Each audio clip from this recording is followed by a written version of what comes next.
Hello students, मैं माधवी गौतम अपनी YouTube channel educational views में आपका स्वागत करती हूँ। आज की वीडियो में हम एनसीईआरटी क्लास 10th इकोनॉमिक्स के चैप्टर नंबर 1 और 2 के नोट्स पर चर्चा करेंगे। देखिए, जो आपका लेसन नंबर 1 है उसमें एग्ज़ाम की दृष्टि से जो महत्वपूर्ण कुछ फैक्ट हैं वो ज़्यादा नहीं है, और इसीलिए मैं अपने इस वीडियो में लेसन नंबर 1 और 2 दोनों को ही डिस्कस करने वाली हूँ। और अगर आप एलटी ग्रेड, टीजीटी और केबीएस टीजीटी या किसी भी एग्ज़ाम की तैयारी कर रहे हैं जिसमें इकोनॉमिक्स विषय से रिलेटेड क्वेश्चन पूछे जाते हैं, तो ये वीडियो आपके लिए बहुत इम्पॉर्टेंट है। क्योंकि आप जानते होंगे कि अगर आपने एनसीईआरटी की जो बुक्स होती हैं उनको अच्छे से रीड कर लिया तो हम किसी भी एग्ज़ाम की तैयारी 90% कर लेते हैं। और इन्हीं से ही हमारे जो पेपर्स होते हैं, जो एग्ज़ाम होते हैं, इन्हीं पर आधारित होते हैं। ठीक है, तो ये हमारे लिए बहुत ही इम्पॉर्टेंट है। Let's start my videos. Okay, तो देखिए, सबसे पहले हम बात कर लेते हैं लेसन 1 की। लेसन 1 क्या है? विकास। ठीक है, तो देखिए, लेसन 1 जो आपका है विकास, उसमें ज़्यादा कुछ नहीं है कि जिससे कि हमारे एग्ज़ाम में कुछ पूछा जा सकता है। ठीक है, तो इसीलिए हम ये जो वीडियो है इसमें लेसन 1 और 2 दोनों ही डिस्कस करने वाले हैं। ठीक है, तो चलिए देखिए, सबसे पहले है कि सरदार सरोवर बांध। तो सरदार सरोवर बांध हमारा किस नदी पे नदी के किनारे स्थित है? तो यह है नर्मदा नदी के किनारे। ठीक है, औसत आय को प्रति व्यक्ति आय भी कहते हैं। ठीक है, तो क्वेश्चन पूछा जा सकता है कि औसत आय या प्रति व्यक्ति आय क्या होती है। ठीक है ना, और तो क्या होती है कि औसत आय को ही हम प्रति व्यक्ति आय कहते हैं। देशों की तुलना उनकी आय पर निर्भर करती है। जिनकी आय अधिक वह विकसित देश, और जिनकी आय कम वह विकासशील देश माने जाते हैं। ठीक है, अगर औसत आय आपसे निकलवाई जाए या औसत आय का जो फॉर्मूला होता है तो वो क्या होता है? औसत आय बराबर देश की कुल आय बटे कुल जनसंख्या। ठीक है, तो ये तो रहा आपका क्लास 10th का इकोनॉमिक्स का लेसन 1। तो चलिए हम सेकंड लेसन को थोड़ा सा डिस्कस कर लेते हैं, क्योंकि 1 में आपके कुछ ज़्यादा दिया नहीं है जो कि हमारे एग्ज़ाम के पॉइंट ऑफ व्यू से इम्पॉर्टेंट हो। इसीलिए मैं आपको इसी में सेकंड लेसन पर भी मैं इसमें चर्चा करूँगी। तो चलिए देखिए, लेसन 2 जो है हमारा वो है भारतीय अर्थव्यवस्था के क्षेत्रक, या कौन कौन से ऐसे क्षेत्र हैं जो हमारी भारतीय अर्थव्यवस्था के अंतर्गत माने जाते हैं। तो देखिए, सबसे पहले है आपका प्राथमिक क्षेत्रक या प्राथमिक क्षेत्र।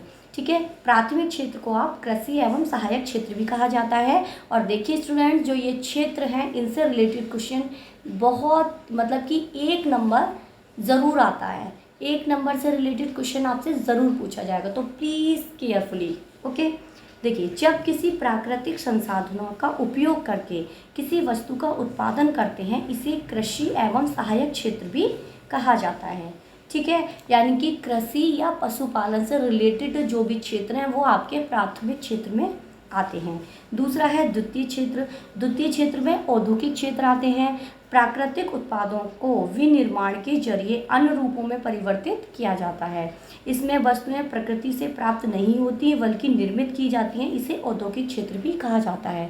यानी कि जो हमारे उद्योग हैं, ठीक है ना, उद्योग है, फर्में हैं, कंपनीज़ हैं, जो कि प्राकृतिक चीज़ें, दूध ले लो, दूध से बनने वाली वस्तुएं हैं, जूट है, जूट से जो चीज़ें बनाई जाती हैं, इधर रेशम है, ठीक है, साड़ी बन रही है, उद्योग चल रहे हैं, लोग उसमें मजदूरी करते हैं, काम करते हैं और अपना जीवन यापन करते हैं। तो इस तरीके के जितने भी क्षेत्र हैं वो सभी हमारे द्वितीय क्षेत्र के अंतर्गत माने जाते हैं और इसको औद्योगिक क्षेत्र भी कहा जाता है। ठीक है, और नेक्स्ट है आपका तृतीय क्षेत्र। तो देखिए, तृतीय क्षेत्र जो होता है वो सेवा क्षेत्र भी माना जाता है। सेवा का मतलब किसी की सेवा करना। ठीक है, तो इसके अंतर्गत ऐसी गतिविधियां आती हैं जो उत्पादन प्रक्रिया में सहयोग करती हैं। तो देखिए, ऊपर क्या था, सेकंड वाले में उत्पादन किया जा रहा है किसके द्वारा? प्रकृति से जो प्राप्त चीज़ें हैं, जो कच्चा माल है, उनका उपयोग करके उद्योगों में चीज़ों का निर्माण किया जा रहा है। तो जो निर्माण किया जाता है वो आपका द्वितीय क्षेत्र माना जाता है। लेकिन द्वितीय जो मतलब कि निर्माण किया, लेकिन उसमें जो सहयोग किया जाता है वो आपका तृतीय क्षेत्र के अंतर्गत माना जाता है। जैसे शिक्षक हो गए, डॉक्टर हैं, नाई, मोची, वकील, प्रशासनिक एवं लेखाकरण कार्य करने वाले। तो देखिए क्या होता है, शिक्षक हैं, बच्चे हैं, बच्चों को पढ़ाना लिखाना सब शिक्षकों का काम होता है। जो डॉक्टर्स होते हैं वो रोगियों को इलाज करते हैं लोगों का, नाई होते हैं वो हमारे बाल काटते हैं। तो हमारे क्या कर रहे हैं, वो एक तरीके से सेवा कर रहे हैं, ठीक है। मोची हमारे जूतों को सिलते हैं या सही करते हैं। वकील होते हैं, वो क्या करते हैं, वो हमें मतलब कि हमारी जो न्यायिक सुरक्षा होती है उसमें हमारी मदद करते हैं, ठीक है। प्रशासन पूरे देश को चलाने के लिए, पूरे ज़िले को, राज्य को चलाने के लिए जो प्रशासनिक अधिकारी होते हैं उनकी बहुत ज़रूरत होती है। बिजली है और बहुत सारे डिपार्टमेंट होते हैं जिसमें लोग काम करते हैं और लोगों को वो चीज़ें मुहैया कराते हैं, ठीक है। वो क्या करते हैं, वो जनता की सेवा करते हैं, जिसके बदले में उनको क्या मिलता है, उनको वेतन दिया जाता है जिससे वो अपनी जीविका चलाते हैं। तो ये आपके तृतीय क्षेत्र के अंतर्गत आते हैं, ठीक है। तो ये तो रहा आपका। और देखिए इससे भी थोड़ा सा बहुत कुछ इम्पोर्टेंट फैक्ट हैं जो कि हमारे एग्ज़ाम के पॉइंट ऑफ व्यू से वेरी इंपॉर्टेंट है। तो चलिए अब हम इन पे थोड़ा सा डिस्कस कर लेते हैं। तो सबसे पहला आता है कि अल्प बेरोजगारी पाई जाती है। तो देखिए स्टूडेंट थोड़ा ध्यान से पढ़ना है, इसमें कुछ क्वेश्चंस हैं जो हमारे एग्जाम में पूछे जाते हैं। अल्प बेरोजगारी पाई जाती है किसमें, कृषि क्षेत्र में, ठीक है।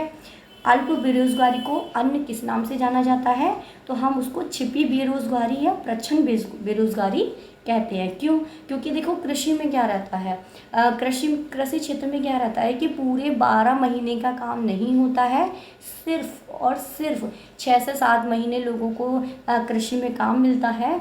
और मान लीजिए कि किसी की मतलब कि 1 बीघा 2 बीघा 4 बीघे का खेत है, तो उसमें क्या होगा कि अगर आपके घर में 8 सदस्य हैं तो 8 ही उसमें लगे रहेंगे, ठीक है ना।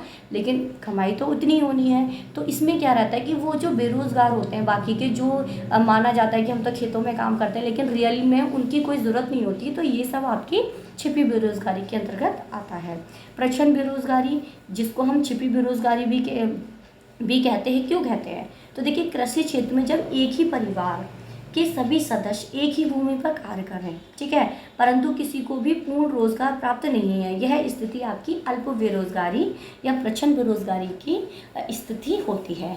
आप ये इस तरीके से भी समझ सकते हैं कि अगर मतलब कि क्या है कि इन पे कोई भूमि है जिस पर अगर 2 व्यक्ति कार्य करें तो उनको उतनी ही आय प्राप्त होगी जितने की उसमें अगर 8 व्यक्ति भी काम करें तो उनकी आय में कोई बढ़ोतरी नहीं हो रही। तो यानी कि जो 6 घर के जो अन्य सदस्य उसमें काम कर रहे हैं वो क्या है, उनकी कोई आवश्यकता ही नहीं है। तो ये स्थिति आपकी प्रच्छन्न बेरोजगारी के अंतर्गत मानी जाती है, ठीक है।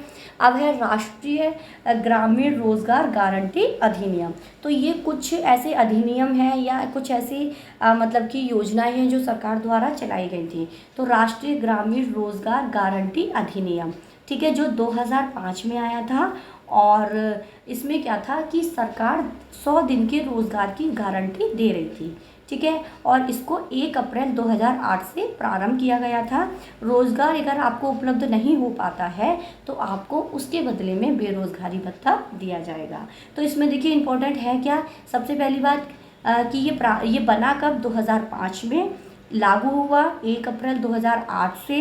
और क्यों, सरकार का क्या मतलब कि अभिप्राय था, तो सरकार इसमें 100 दिन का मतलब गारंटी से रोज़गार दे रही थी और अगर आपको रोज़गार नहीं मिल पाया है तो वो आपको बेरोज़गारी भत्ता देगी, ठीक है। अब है बात संगठित क्षेत्र।